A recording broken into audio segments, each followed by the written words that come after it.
मित्रों, सामाजिक न्याय आंदोलन बिहार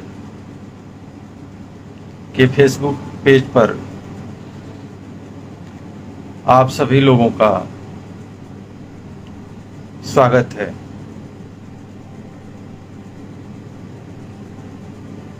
कल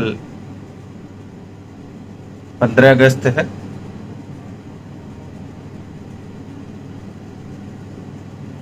स्वतंत्रता दिवस, आजादी का दिवस। आज 14 अगस्त है। आज पाकिस्तान का स्वतंत्रता दिवस है। आज हम लोगों का विषय है 15 अगस्त 1947, किसको आजादी और कितनी आजादी।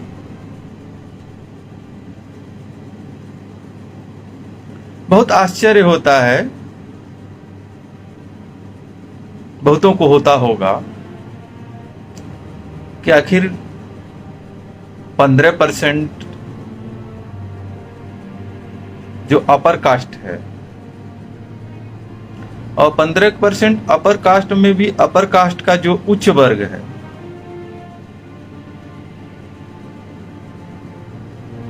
और उसमें जो मर्द हैं, आज भी वही मुख्यतः तय करते हैं कि इस देश में क्या होगा और क्या नहीं होगा।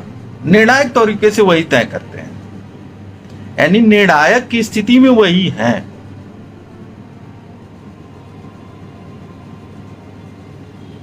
जाति जनगणना जैसा काम, जैसी मांग, जो इस देश में सबको न्याय देने के लिए, पूरे देश को एक न्याय प्रदान करने के लिए, सभी हिस्सों को, सभी तबकों के लिए जो इतनी जरूरी मांग है, वो भी जाति जनगणना नहीं होगी। इस देश के तथाकथित ओबीसी प्रधानमंत्री अपने एक ओबीसी मंत्री द्वारा संसद में इसकी घोषणा कराते हैं कि सरकार ने नीतिगत फैसला लिया है कि 2021 में जाति जनगणना नहीं होगी। पहले जैसे SC ST को होती थी, सिर्फ उतनी होगी। क्यों? क्योंकि इस देश का अपर कास्ट नहीं चाहता है, और अपर कास्ट के हितों की जो सबसे इस समय इस देश की सबसे ताकतवर संस्था है RSS, वो भी नहीं चाहती।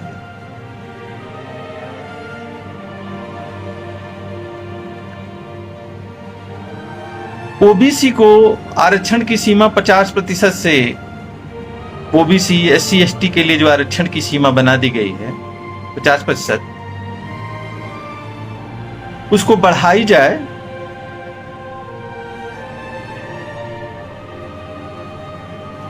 और ओबीसी को उसकी आबादी के अनुपात में आरक्षण मिले।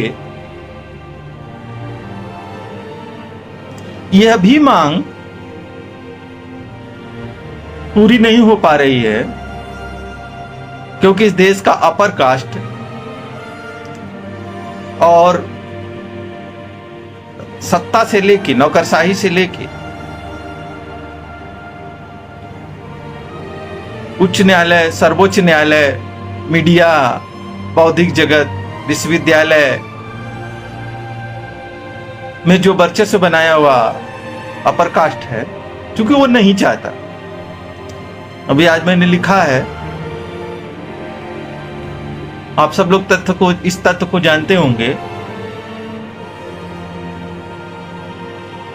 कि उत्तर भारत में 4 राज्य, उड़ीसा, मध्य प्रदेश, झारखंड, छत्तीसगढ़, वहां ओबीसी को न्यूनतम जो 27% आरक्षण है वो भी नहीं प्राप्त है। 11.5% उड़ीसा में प्राप्त है, जो कि गणना बताती है कि वहां 52% से ऊपर ओबीसी, 14% प्राप्त होती है मध्य प्रदेश में, 14% प्राप्त होती है झारखंड में, ये हाल छत्तीसगढ़ में है, क्योंकि वो 27 क्या मैंने 14 मिल रहा है, 11 मिल रहा है। तो क्यों ऐसा हो रहा है? क्योंकि इस देश का प्रकाश नहीं चाहता है। इसको दूसरे वर्गों में शब्दों में मैं कहूं कि इस देश का जो रूलिंग क्लास, रूलिंग पार्टी ही रूलिंग क्लास नहीं होती है। इसके विस्तार में नहीं जाऊंगा, हम लोगों को जानना चाहिए क्या शासक वर्ग और शासन करने वाली पार्टी एक ही चीज होते हैं। डॉक्टर अंबेडकर ने बहुत विस्तार में लिखा है कि ऐसा हो सकता है कि शासक वर्ग कोई और हो और शासन करने वाली पार्टी कोई और हो, क्योंकि शासक वर्ग और शासन करने वाली पार्टी में अंतर हो सकता है।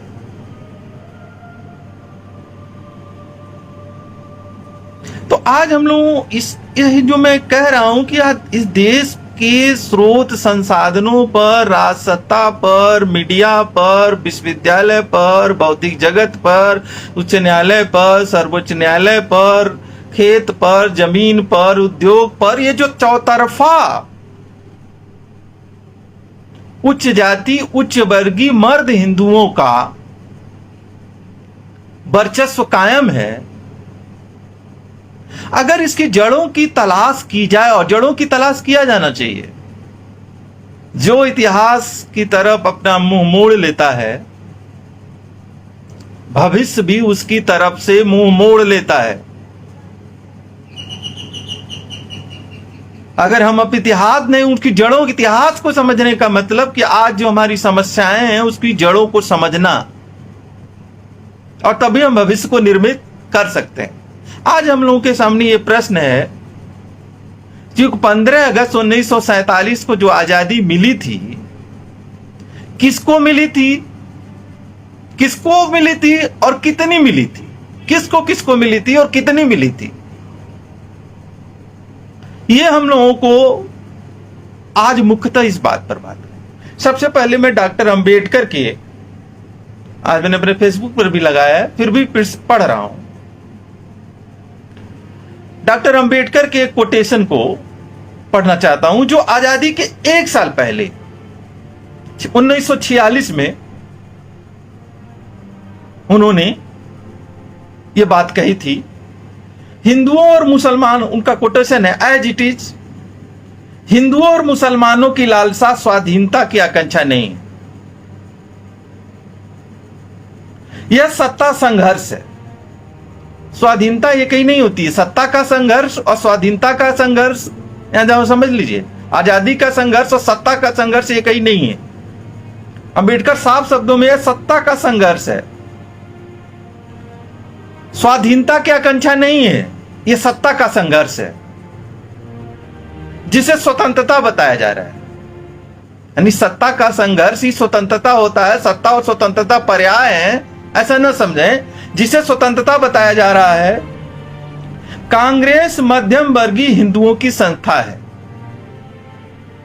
जिसको हिंदू पूंजीपतियों का समर्थन प्राप्त है, जिसका लक्ष्य भारतीयों की स्वतंत्रता नहीं है, बल्कि ब्रिटेन से नियंत्रण मुक्त होना और सत्ता प्राप्त कर लेना है। यानी कांग्रेस जो स्वतंत्रता संघर्ष चला रही है, उसका लक्ष्य स्वतंत्रता नहीं है, भारतीयों की स्वतंत्रता नहीं है, यानी सभी भारतीयों की स्वतंत्रता नहीं है, जो इस समय अंग्रेजों की मुट्ठी में। मैं दोबारा पढ़ रहा हूं, हिंदुओं और मुसलमानों की लालसा स्वाधीनता की आकांक्षा नहीं है, यह सत्ता संघर्ष है, जिसे स्वतंत्रता बताया जा रहा है। कांग्रेस मध्यम वर्गीय हिंदुओं की संस्था है, जिसको हिंदू पूंजीपतियों का समर्थन प्राप्त है, जिसका लक्ष्य भारतीयों की स्वतंत्रता नहीं है, बल्कि ब्रिटेन से नियंत्रण मुक्त होना और सत्ता प्राप्त कर लेना है, जो इस समय अंग्रेजों की मुट्ठी में। एक छोटा सा कोटेशन और भूलने ना पाए। भारत की स्वतंत्रता, पूरे भारत की स्वतंत्रता आंदोलन का नेतृत्व ऐसे गांधी खुद को कहते थे। लेकिन जिन्ना पाकिस्तान की स्वतंत्रता के लिए बाद में संघर्ष करने लगे या मुसलमानों की स्वतंत्रता की बात करते थे। दोनों व्यक्तित्वों को, जो स्वतंत्रता यानी पाकिस्तान की स्वतंत्रता का नेतृत्व करने वाले जिन्ना और भारत की स्वतंत्रता का नेतृत्व करने वाले गांधी के बारे में अम्बेडकर कहते हैं उसी समय मैं श्री गांधी और श्री जिन्ना से घृणा करता हूं। फिर वो क्वालिफाई करते हैं, वैसे घृणा नहीं करता वरन मैं उन्हें नापसंद करता हूं, तो इसलिए कि मैं भारत को प्यार करता हूं। यानी डॉक्टर अंबेडकर खुले शब्दों में कह रहे हैं कि कोई भी आदमी भारत से जो प्यार कर रहा होगा, सचमुच से भारत को प्यार कर रहा होगा, भारतीयों से प्यार कर रहा होगा, तो वो गांधी और जिन्ना को नापसंद किए बिना नहीं रह सकता है। मैं अब गांधी और जिन्ना के भी विस्तार में नहीं जा रहा। करीब करीब एक किताब डॉक्टर अंबेडकर की मैंने तैयार कर ली है, उम्मीद है सितंबर में आ जाएगी। शायद वो कुछ हिंदी में वो किताब मदद करे इस बहस को सेटल करने में। वो किताब का नाम ही गांधी और गांधीवाद, डॉक्टर अंबेडकर के वो अध्यायों और लेखों का संग्रह है कि गांधी और गांधीवाद के बारे में क्या सोचते हैं।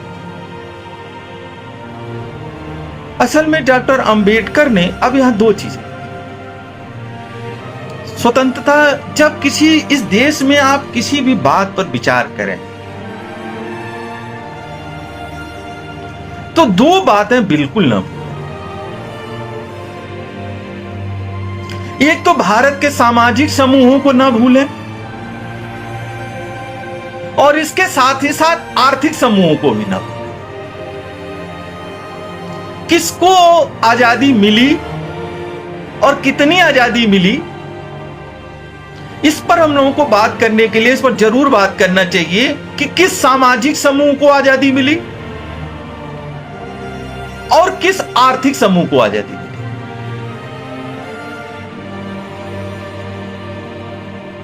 सामाजिक समूह के तौर पर हमारे यहां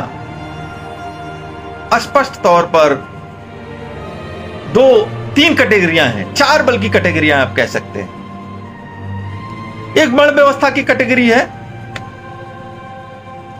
जिसमें द्विज वर्ण है,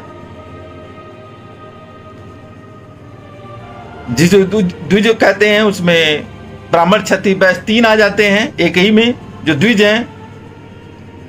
दूसरा शूद्र वर्ण है जिसमें आज की सभी पिछड़ी जातियां आती हैं, केवल मैं ओबीसी जातियों की बात नहीं कर रहा हूं, सभी पिछड़ी जातियां आती हैं। और चौथा तो अवर्ण, अंत्यस्था, वो वर्ण व्यवस्था से बाहर ही किया गया, तो वर्ण व्यवस्था में था ही नहीं, जिन्हें हम दलित कहते हैं। और उससे बाहर भौगोलिक तौर पर भी उससे बाहर थे आदिवासी। एक सामाजिक समूह है इस स्त्री और पुरुष का, दो जो साफ मर्द, महिलाएं, स्त्री और पुरुष। एक और सामाजिक समूह आप धार्मिक भी कह सकते हैं कि हिंदू मुसलमान, ये माने धार्मिक समूह है, सामाजिक समूह भी है, लेकिन धार्मिक समूह भी। तो ये तो सामाजिक समूह, इस पर देखना है कि किसको सत्ता मिली, किस सामाजिक समूह को सत्ता मिली। और दूसरा आर्थिक समूह था, मजदूर, मेहनतकश मजदूर, उत्पादक किसान और मेहनतकश मजदूरों के श्रम पर पलने वाले या उनके शोषण का इस्तेमाल करने वाले पूंजीपति और पैरासाइट किसान, और उत्पादक किसानों के श्रम का दोहन करने वाले गैर उत्पादक जमींदार, नवाब, राजे महाराजे। एक बात यह आज मैं जरूर कहना चाहूंगा कि धीरे धीरे हम सभी लोग प्रबुद्ध लोग हैं। हमें एक तरफ जमीन पर लड़ना है, एक तरफ एजेंडा सेट करना है,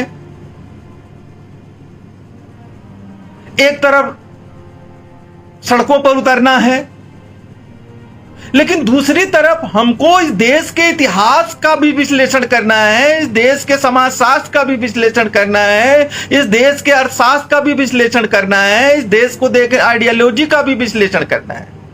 यहां मैं ये कहना चाहता हूं कि जब भी किसी चीज पर बात करें, सोचें, किसी भी चीज पर सोचें, तो भारत में केवल सामाजिक समूह से न सोचें और केवल आर्थिक समूह से न सोचें।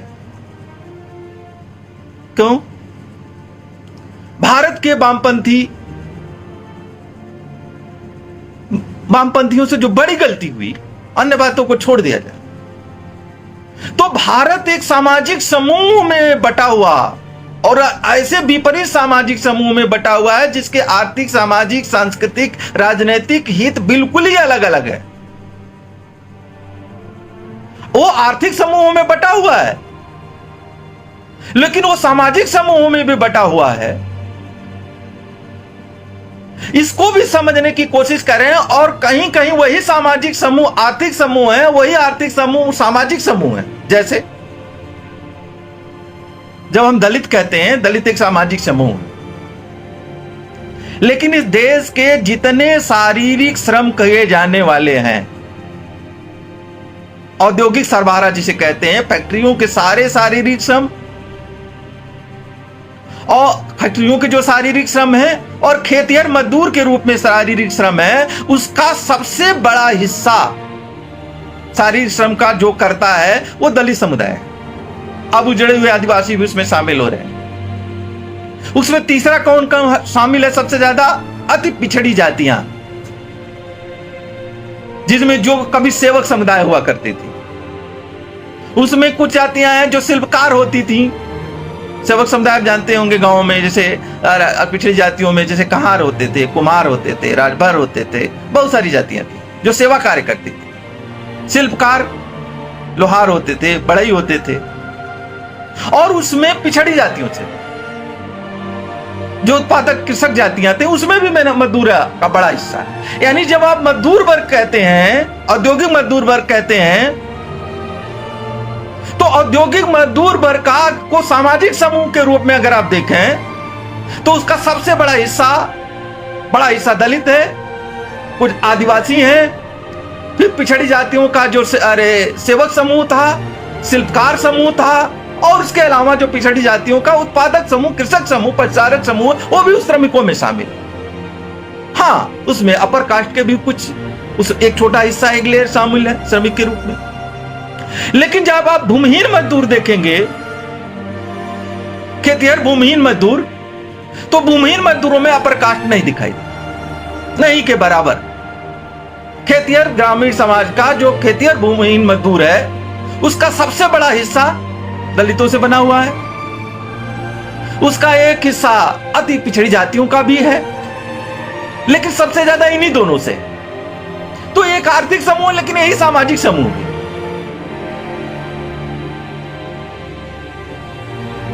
तो और हम सामाजिक समूह पर स्त्री और पुरुष कह ही चुके। फिर धार्मिक समूह थे।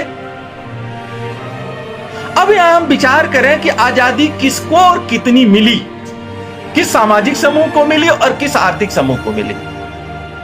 डॉक्टर अंबेडकर ने बहुत विस्तार से इस पर लिखा। यहां इस कोटेशन में वो क्या कह रहे हैं? असल में देश की सत्ता संघर्ष चल रहा है। कांग्रेस कभी भी स्वतंत्रता का संघर्ष नहीं चला रही थी। कांग्रेस सत्ता का संघर्ष चला रही थी। कांग्रेस ब्रिटिशरों से सत्ता अपने हाथ में लेना चाहती थी। इसका अर्थ यह नहीं था कि जो कांग्रेस थी वो देश के लोगों को स्वतंत्रता देना चाहती थी या सबको आजादी देना चाहती थी। इसी तरह मुस्लिम लीग भी, ये हमारा विषय नहीं है, वो पाकिस्तान का विषय, उस पर ज्यादा बात नहीं। मुस्लिम लीग भी सारे मुसलमानों की स्वतंत्रता की लड़ाई नहीं लड़ रही थी। वहां भी जो अपर कास्ट, अपर क्लास मुस्लिम थे, बहुत बड़ा हिस्सा तो जमींदार और नवाबों का था। वो सत्ता चाहते थे कि ब्रिटेन से जो सत्ता है वो मुझे मिले। आजाद भारत में क्या हुआ, मुसलमानों का जो ऊपरी हिस्सा था, जो भारत में तो उनकी में जातियां हैं, जो ऊपरी अपर कास्ट हिस्सा था और अपर क्लास हिस्सा था, उसने अपने लिए पाकिस्तान बना लिया। ब्रिटिशर सत्ता छोड़ के चले गए। तो सारी सत्ता किसके हाथ में आई? किसके हाथ में? किस सामाजिक समूह के हाथ? बिना किसी बहस के साफ शब्दों में यह कहा जा सकता है, नहीं कहा जाना चाहिए, कि भारत की जो सत्ता ब्रिटिशर ने जो सत्ता हस्तांतरित की थी, वह सत्ता सामाजिक समूह के तौर पर इस देश के अपर कास्ट मर्दों के हाथ में आई थी। आर्थिक समूह के तौर पर वह सत्ता इस देश के अपर कास्ट मर्दों के उच्च वर्ग, माने जो आर्थिक तौर पर संसाधनों पर कब्जा किया हुआ था, उसके हाथ में आई थी। यह सत्ता महिलाओं के हाथ में नहीं आई थी। यह सत्ता ओबीसी समुदाय के हाथ में नहीं आई थी, या पिछड़े वर्ग के समुदाय में नहीं आई थी। यह सत्ता दलितों के हाथ में नहीं आई थी। यह सत्ता आदिवासियों के हाथ में नहीं आई थी। और आर्थिक समूह के तौर पर कहें तो यह सत्ता किसानों के हाथ में नहीं आई थी। किसान का मतलब जो उत्पादन करता हो, खेती में श्रम करता हो, जो स्वयं अपना श्रम करता हो, खेती में अपने पारिवारिक श्रम करता हो और अपने परिवार सहित खेत में काम करता हो, उसके हाथ में नहीं आई थी। यह सत्ता इस देश के मजदूरों के हाथ में नहीं आई थी।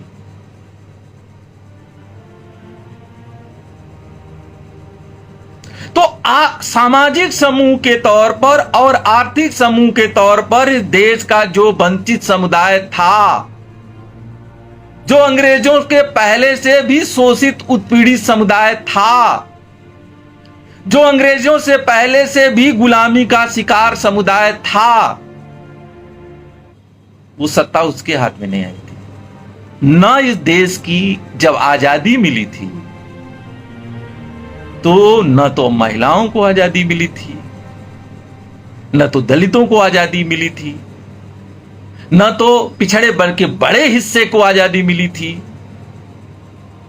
न तो मजदूरों को आजादी मिली थी, न तो किसानों को आजादी मिली थी। अब मैं एक बात कह रहा हूं। डॉक्टर अंबेडकर ने बहुत साफ शब्दों में कहा, पेरियार उसके पहले उसके कह रहे, अयोध्यादास उसके और पहले कह रहे थे, ज्योतिराव फूले उसके और पहले कह रहे थे। 2 मिनट याद कर लें।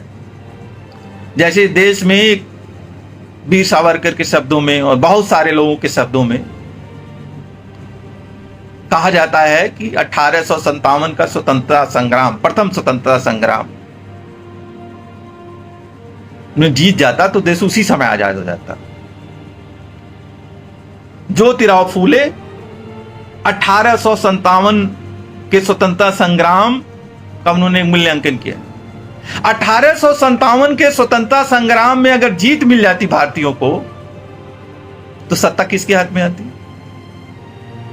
उस समय किसके हाथ में आती? महाराष्ट्र की केवल उदाहरण लें, जहां वो रहते थे, नाना साहब। नाना साहब कौन थे? वही ब्राह्मण शाही पेशवा के वारिस, जिस पर खूब कविताएं हम लोगों ने पढ़ी है। नाना के संग खेली थी वह, नाना के संग खेली थी, बरछी भाल कृपाल कटारी उसकी वही सहेली थी, झांसी की रानी की। नाना साहब क्या थी? यानी ब्राह्मणवादी पेशवाई स्थापित होता फिर से 1857 में अगर जीत मिलती नाना साहब के नेतृत्व में।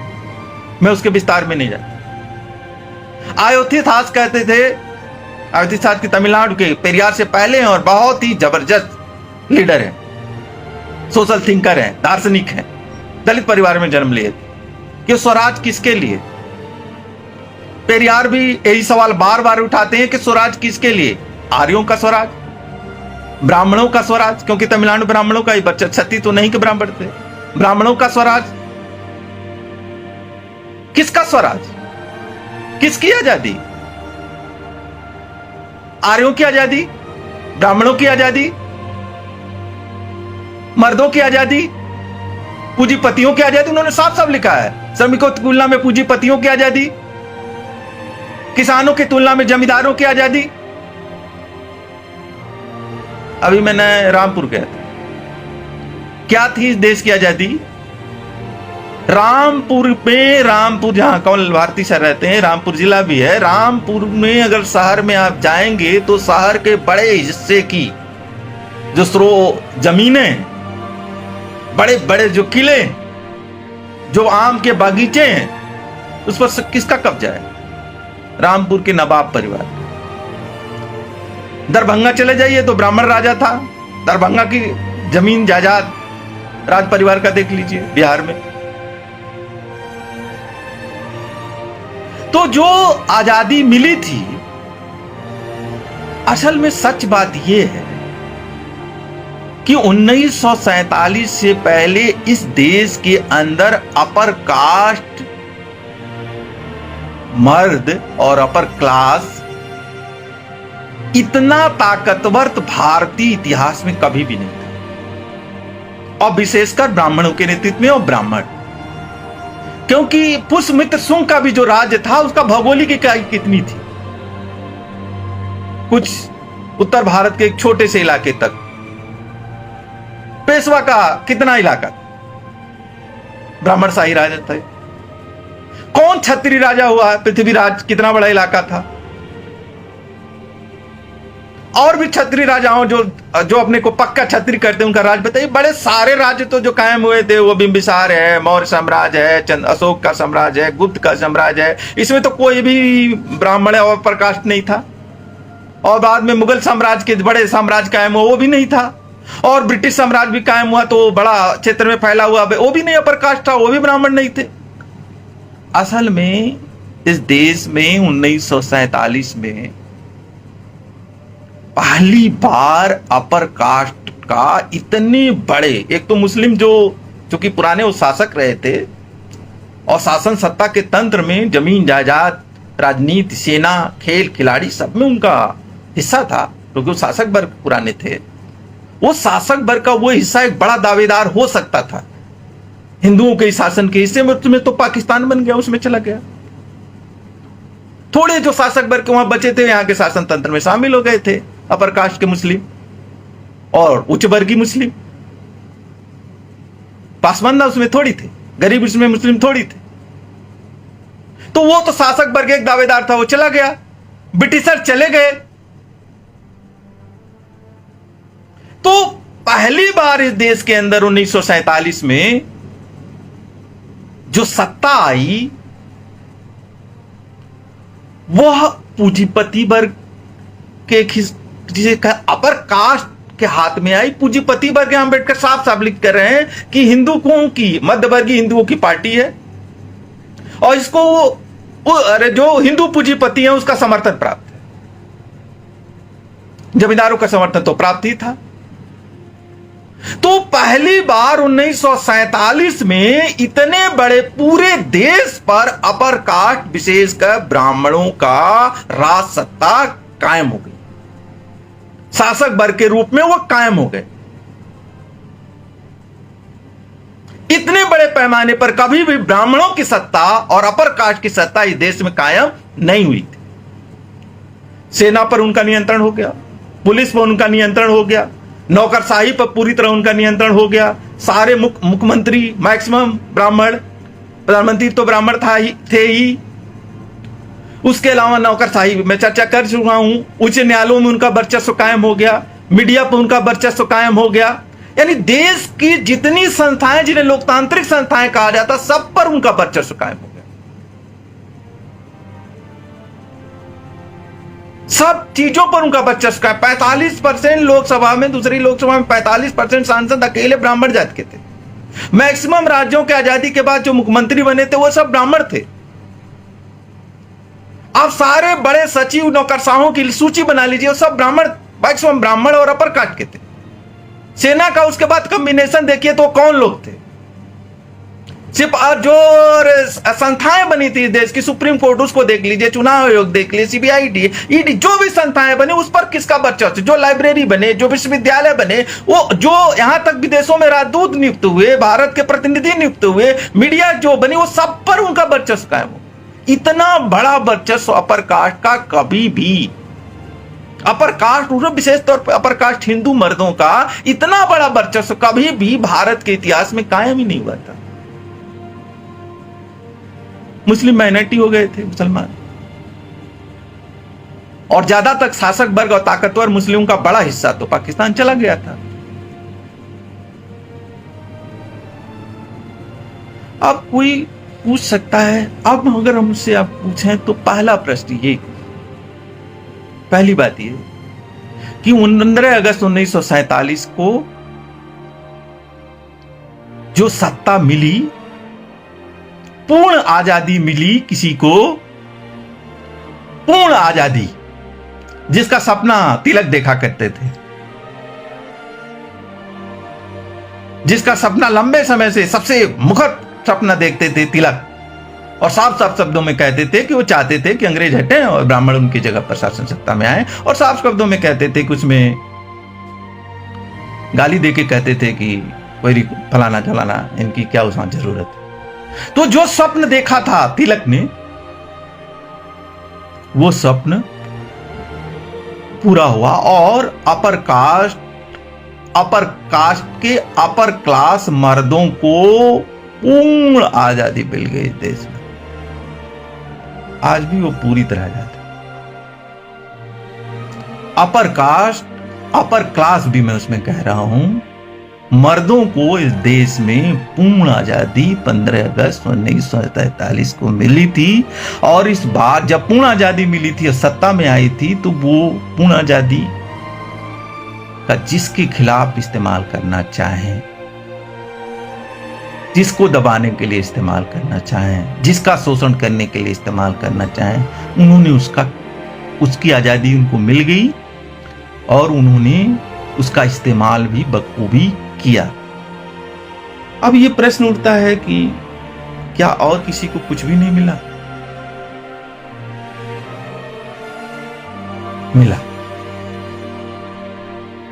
मिला, जरूर मिला, क्योंकि उस आजादी की लड़ाई में,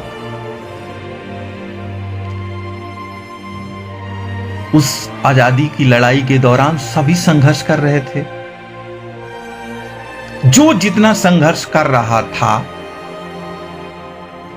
क्या मिला सबको? क्या मिला? एक चीज सबको मिली,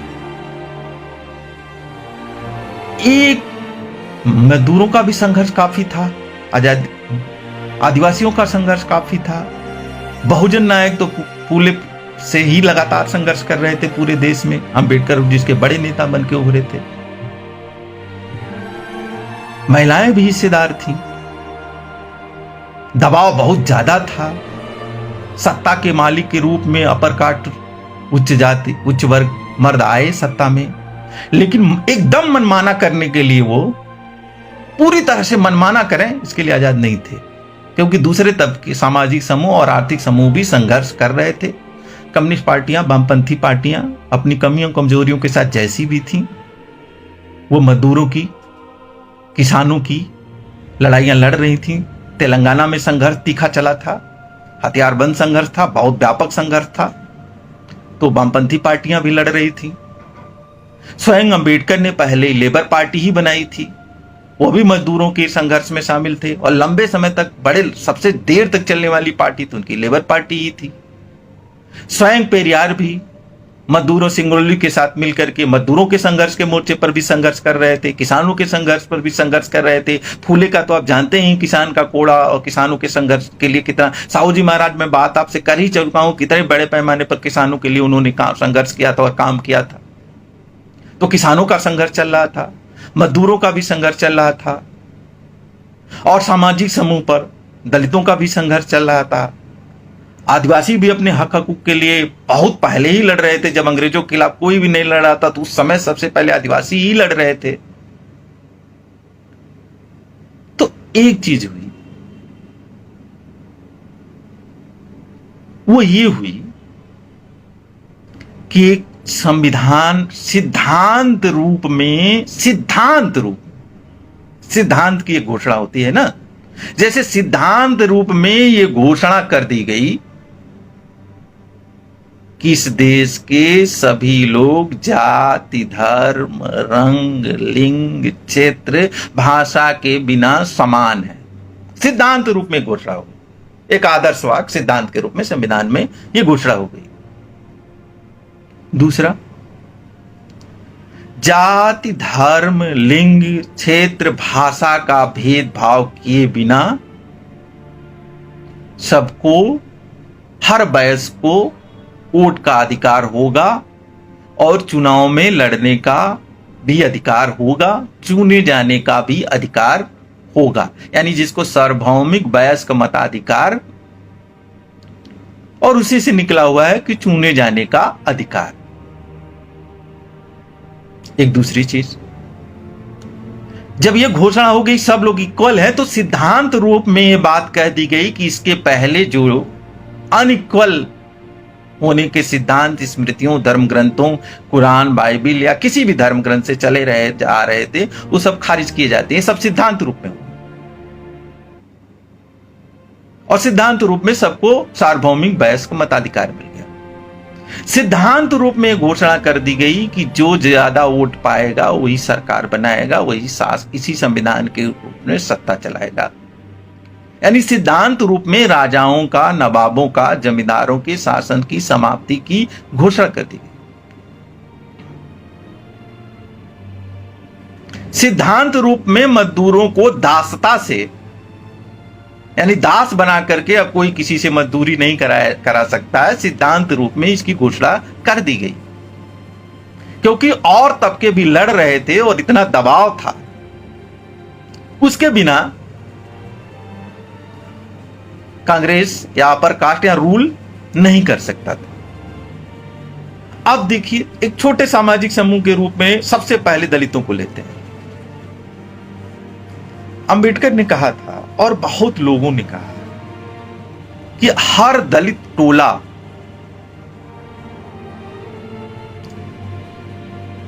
एक उपनिवेश है। जैसे भारत ब्रिटेन का उपनिवेश था, यानी गुलाम देश था, उसी तरह हर दलित टोला उस गांव के अपर कास्ट या सवर्ण टोले का उपनिवेश है। कंप्लीट उसका वर्चस्व है उस पर।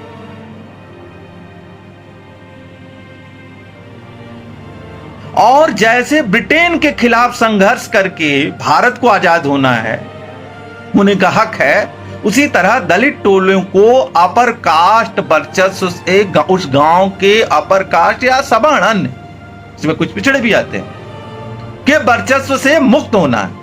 मुक्ति की लड़ाई, यानी वो भी कॉलोनी है।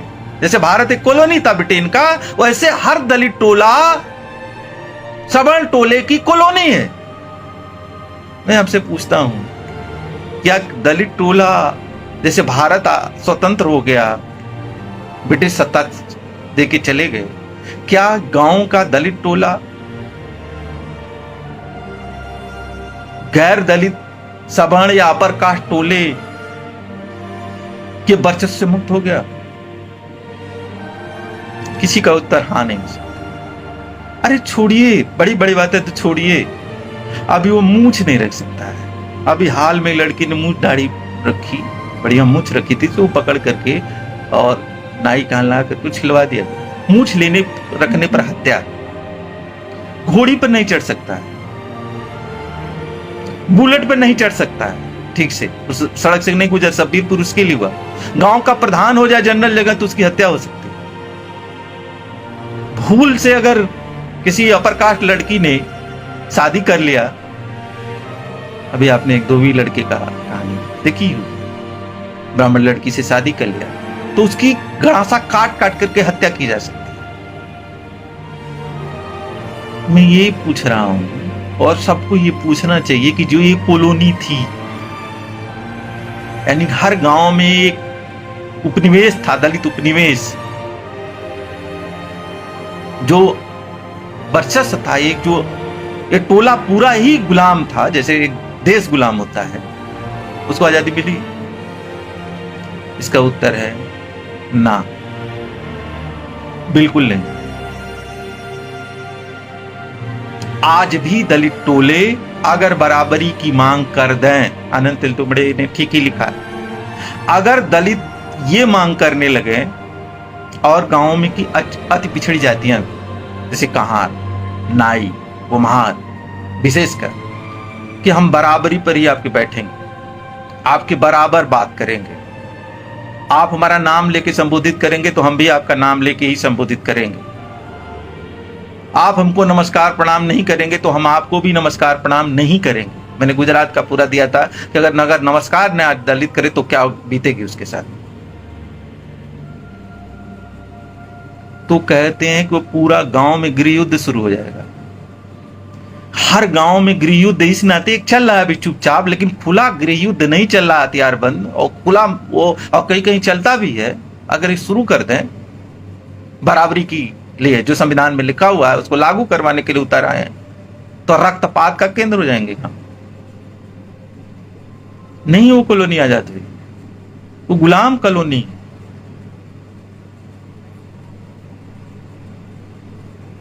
दूसरा, महिलाएं हिंदू कोड बिल का कानून बना करके, वैसे तो संविधान में ही व्यवस्था करके कि आपके अपने सबके धार्मिक विवाह कानून होंगे, महिलाओं की दास्ता का रास्ता खोल दिया गया था, लेकिन हिंदू कोड बिल पेश करके अंबेडकर ने महिलाओं को मुक्त कराने की कोशिश की। मैं सबसे पूछ रहा हूं, ये तो सबकी समस्या है, अपर कास्ट की सबसे ज्यादा है, पिछड़ों की है, दलित की भी।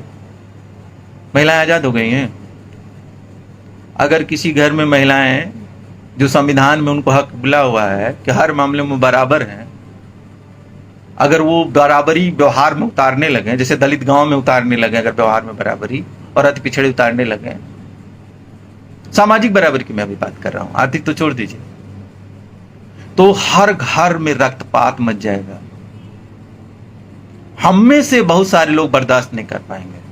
केवल महिलाएं, लड़कियां, बहनें, बीवियां अपने संवैधानिक हक के लिए केवल लड़ने लग जाएं। अभी राखी आने वाली है ना, अगर केवल बहनें लड़ने लग जाएं अपने हक के लिए कि संपत्ति में उनका हक है, बराबर का हक है, तो ये त्योहार सारा बंद हो जाएगा, जिसकी तैयारी बहुत सारे हम लोगों से में से भी कुछ लोग कर रहे होंगे, और पूरा देश तो कर ही रहा है। हम में से कितने लोग इसको, इस आजादी को देने को तैयार हैं? तीसरा, मजदूरों पर आते हैं। कितने मेहनत कश मजदूर हुआ था, उनको मिला था, जैसे ट्रेड यूनियन कानून का हक मिला था, काम के 8 घंटे का हक मिला था, लेकिन पूंजीपतियों के शोषण से मुक्ति उनको नहीं मिली थी। गांधीवाद में, जिसके बारे में अम्बेडकर ने बहुत अच्छे तरीके से लिखा है, गांधी स्वयं इसके समर्थक थे, उन पूंजीपतियों के वर्चस्व, उसको तमाम नाम देते थे कि पूंजीपति अपने ही मानने लगेंगे, ट्रस्ट मानने लगेंगे। वो क्या मजदूर आजाद हो गए? बड़े हिस्से में बिहार तो इसका उदाहरण है। खेतिहर मजदूर, छोटे किसान जो बटाई पर खेती करते हैं, वो अभी एक जमींदारी ही है। वो कितने आजाद हुए और कितने को जमीन मिली? जिस जमीन के नेशनलाइजेशन की बात डॉक्टर अंबेडकर ने की थी कि भूमि का नेशनलाइजेशन कर दिया जाए, और जो जिस पर उतना श्रम करे उसको उतना हक मिलेगा, उससे ज्यादा नहीं मिलेगा। क्या हुआ खेत का? अभी भी खेतों का बड़ा हिस्सा, अधिकतम हिस्सा अपर कास्ट में है, या पिछड़ी जातियां जिन्हें कहते हैं, उनके कुछ कुछ जातियां, अलग अलग प्रदेशों में अलग अलग जातियां हैं जो खेतों में स्वयं नहीं काम करती, जबकि अपर कास्ट तो उत्तर भारत का एक बड़े हिस्से का बिल्कुल ही नहीं करता। बिहार, उत्तर प्रदेश के पतन का कारण है। क्या उनको आजादी मिली?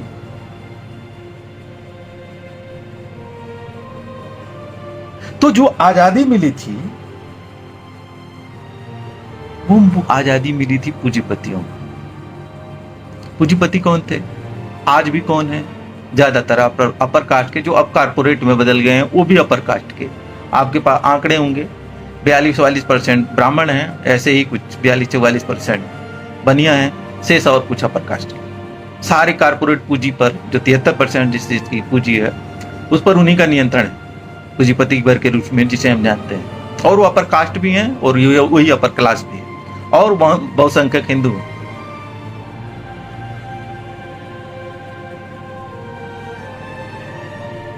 अब क्या हुआ, तो फिर से रेखांकित कर दूं कि जो आयोथिथास ने, उस जमाने के हिसाब से फूले ने, उस जमाने के हिसाब से पेरियार ने, और विशेष पूरे देश के संदर्भ में डॉक्टर अंबेडकर ने जो कहा था कि जो सत्ता का हस्तांतरण होने जा रहा है, ये बात वामपंथी पार्टियां भी कहती थी कि सत्ता का हस्तांतरण है, आजादी नहीं। वो सामाजिक समूहों की बात नहीं करती थी, उनको अपर कास्ट कहना अच्छा नहीं लगता था, ज्यादातर उसी में से आते थे। उनको दलित कहना अच्छा नहीं लगता था, ओबीसी कहना उनको उतना अच्छा नहीं लगता है।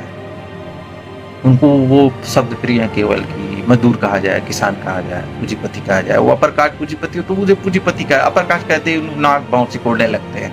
अरे पूंजीपति है तो अपर कास्ट क्या, जमींदार है तो अपर कास्ट क्या, नौकरशाह है तो अपर कास्ट क्या, नाक बाँव सिकोड़ने लगते। एक बार और कह कि प्रेमचंद के शब्दों में कहें तो दाता दीन, गांवों में भी दाता दीन जिमुरी सिंह पटेश्वरी लाल चौहान से भोला सिलिया धनिया को मुक्ति मिली क्या, या ओमकार शुल्क राय साहब तनखा मेहता मालती से मुक्ति मिली क्या, जो उसकी आशंका जताई थी गोदान। अब एक चीज कि जो मिला था, जो थोड़ी सी आजादी मिली थी, मैंने कहा ना कि थोड़ी सी मिली थी, यानी संविधान बना था। एक बात यहां और स्पष्ट कर लें, कोई कह सकता है कि अरे डॉक्टर अंबेडकर ने संविधान बनाया था, उसी संविधान से देश चलता, आप कह रहे हैं कि अपर कास्ट की सत्ता थी।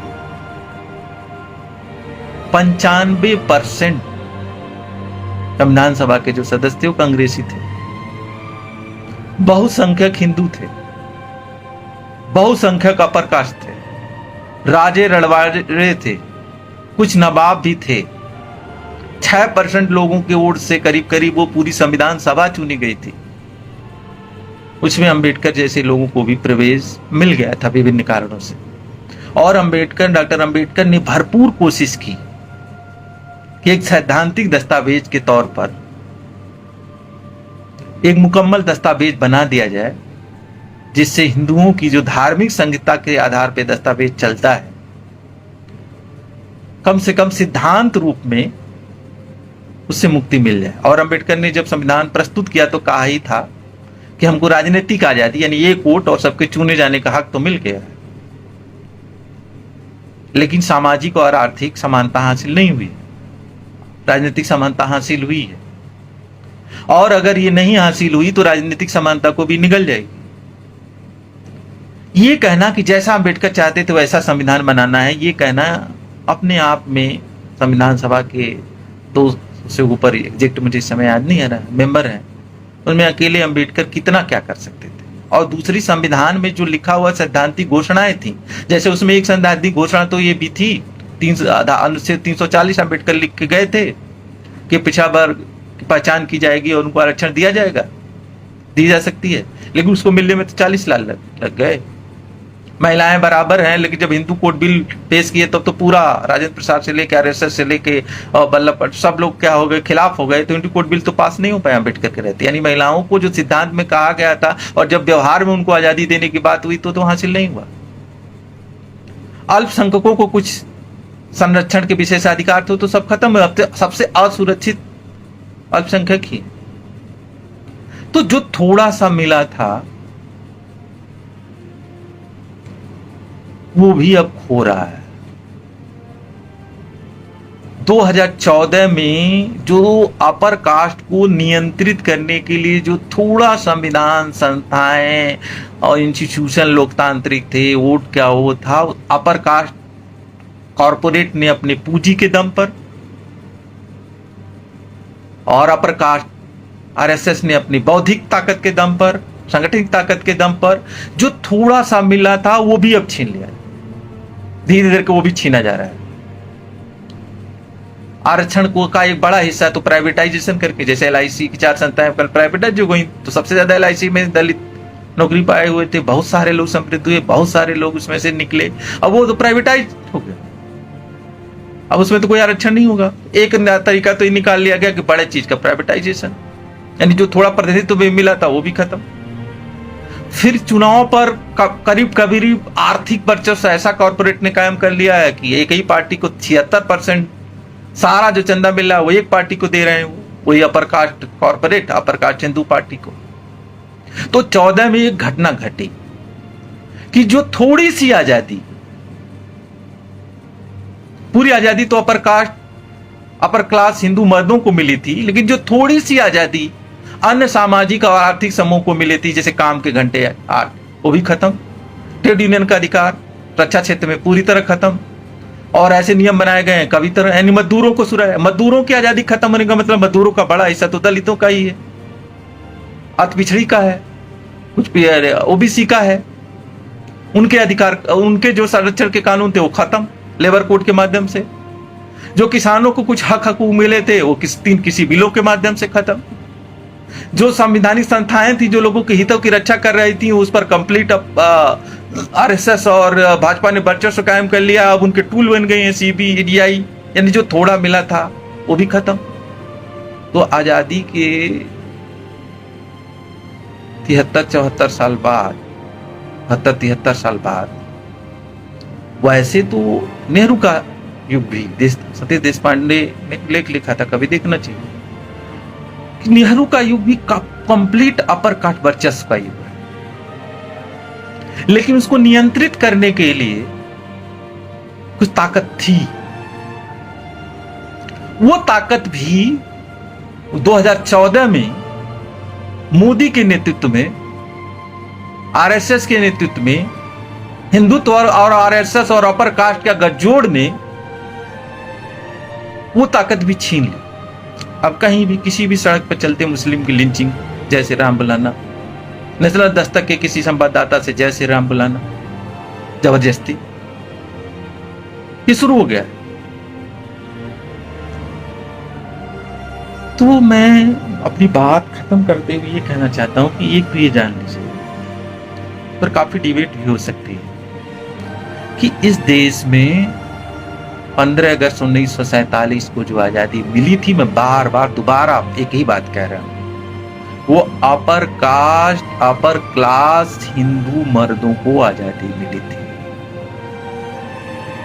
और आज का जो भारतीय राज्य है, उसका जो शासक वर्ग है, वो अपर कास्ट अपर क्लास मर्द कॉर्पोरेट हिंदू इस देश का शासक वर्ग है।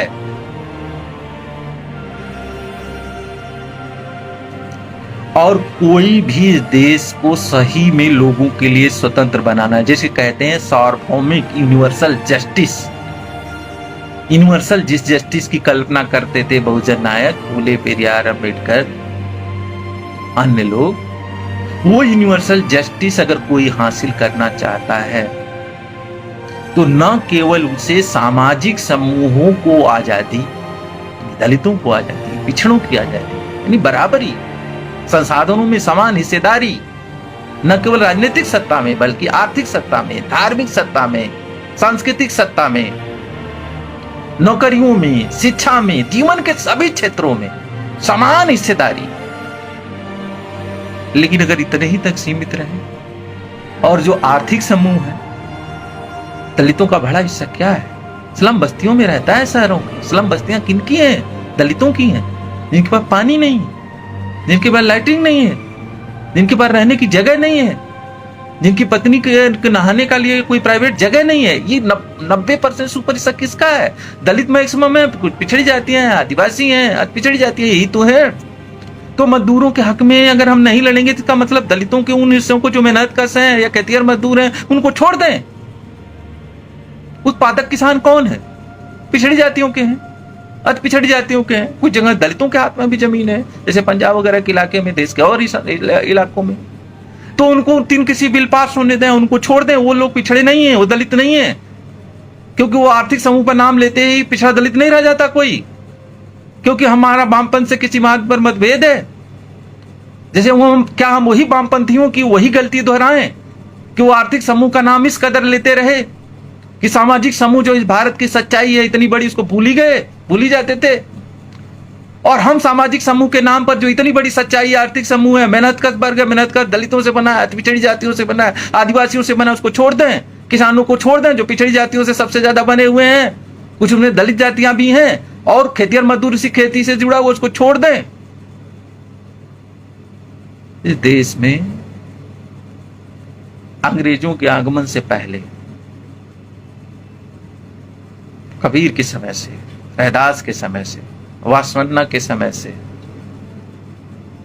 आधुनिक काल में फूले के समय से एक स्वतंत्रता संघर्ष ब्राह्मणवाद के खिलाफ चल रहा था। उसमें दूसरा आ गया पूंजीवाद। आप देखिए अंबेडकर को कितना कम पढ़ते हैं, फूले पेरियार को लोग कितना कम पढ़ते हैं। एक ही आदमी आज तक हुआ, कोई बता दे दूसरा आदमी जिसने एकदम सबसे ज्यादा दुश्मन चिन्हित करने के लिए सबसे ज्यादा जाने जाते हैं वामपंथी, कि दुश्मन की पहचान करो, दोस्त की पहचान करो, नहीं चिन्हित कर पाए, लुटते रहे। अर्ध सामंती, अर्ध औपनिवेशिक, पूंजीवादी, समाजवादी, नौ उपनिवेशवादी, तो अर्ध उपनिवेशवादी, तो उपनिवेशवादी, तो समाजवादी, तो जनवादी क्रांति, नौ जनवादी क्रांति, समाजवादी क्रांति। सच्चाई ये है जो अंबेडकर ने चिन्हित कर दिया था कि इस देश के दो दुश्मन हैं, ब्राह्मणवाद और पूंजीवाद। इस देश का जो सामंतवाद जिसे हम कहते हैं वो ब्राह्मणवाद है। बिना उसके कहने, उसके जो चीज जो होती है उसको वही नाम देना चाहिए। कुत्ते को टामी कहने से कुत्ता टामी नहीं हो जाएगा, कुत्ता कुत्ता ही रहेगा। टामी और तन्नी या मन्नी कहने से कुत्ता कुछ और नहीं हो जाएगा। ब्राह्मणवाद, सामंतवाद को ब्राह्मणवाद है देश का सामंतवाद, इस देश के सामंतवाद का रूप ब्राह्मणवाद है। तो ब्राह्मणवाद को ब्राह्मणवाद का अंबेडकर नहीं, वो भी 1936-39 के आसपास ही, जब कम्युनिस्ट पार्टी अभी रूप ग्रहण कर रही है और आज तक दोनों दुविधा में है। कुछ कम्युनिस्ट पार्टियों ने, बहुत अच्छी बात है कि कुछ कम्युनिस्ट पार्टियों ने एकदम खुला फैसला लिया है जाट जनगणना के पक्ष में, आरक्षण की सीमा बढ़ाने के पक्ष में।